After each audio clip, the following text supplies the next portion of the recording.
Бір күні түлкі мен аю бірге келе жатып, жол үстінде қалаш тауып алыпты. Орманға кіріп екеуі қалашты қақ бөледі. Жартысы аюға, жартысы түлкіге тиесілі болады. Түлкі өзіне түйген үлесті сол сәтте-ақ жеп бітіреді. Ал аю бір тістегеніне қанағат қылады да, қалғанын кейін жермін деп сақтап қояды. Олар түнде ұйықтағалы жатады. Аю қорылдай бастаған шақта түлкі оның үлесін де жеп қояды. Түнде аю оянып кетіп, қалашын жеуді ойлайды. Жел ұшырып кеткендей жоқ, аю қатты ашуланады.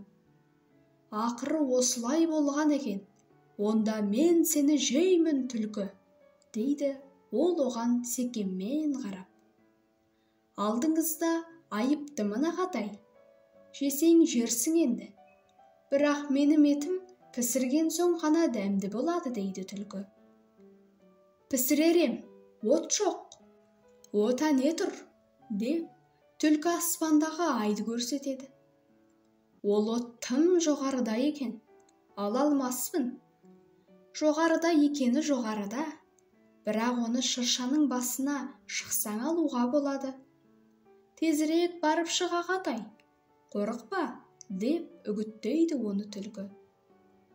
Аю қолына тамызық алып, шыршаның басына өрмелейді. Тамызықты айға қарай созып көріп еді, бойы жетпейді.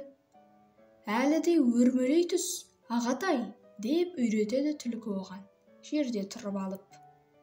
Енді шамалы өрмелесең болды. Секір, сонда жетесің. Аю түлкінің айтқанына құлақ асып секірген екен, шыршаның басынан жерге домалап түседі. Сәл болмағанда өліп қала жаздайды. Ал түлкі болса, сол арада табанын жалтыратып тайып тұрыпты.